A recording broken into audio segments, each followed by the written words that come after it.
Hey you guys, I hope all is well. This is going to be a video redo from actually my first how-to video a couple years ago, how to remove the glove box in the WK. If you look at that video, it was awful dark, hard to see, and I got quite a few complaints on that, so I've been telling people that I should redo it, so here we go. I'm going to redo this. Hey, before we get into that, I'm an Amazon associate. Check out the link in the description as far as any Jeep parts that you need. Or you can just go in and shop around. Go through that link and go in and shop around. Appreciate it. It'll help me to upgrade my equipment and make better videos. So anyway, here we go.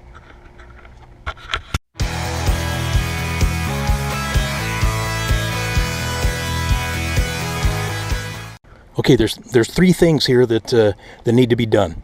The first is this arm right here, and then there's two kind of tabs right here.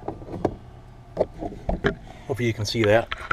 And then these right here. Okay, so this arm right here, there's only one arm. And you can see this right here. This little tab or nub needs to slide this way, and then it'll pull out. There we go. So that's off. Okay,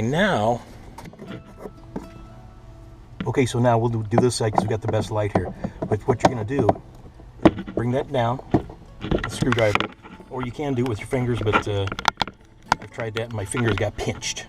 So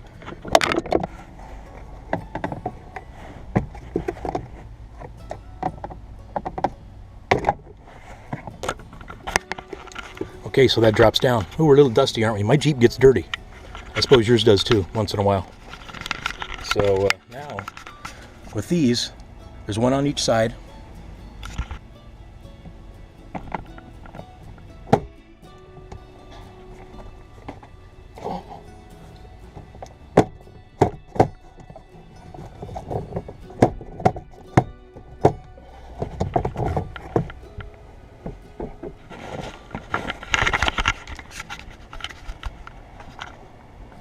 All right, there we go. Now you got all kinds of access in there. So, hey you guys, hopefully that's a little lighter for you, able to see what you're doing, or what I'm doing. Appreciate each and every one of you. We're close to being monetized here. Share this video with somebody who might appreciate it, with like-minded Jeep people. Oh, there's my WK2, my red one. And I got a trail rated video coming up. Is trail rated really worth it? Or is it just a badge? So, God bless you guys. We'll see you next time.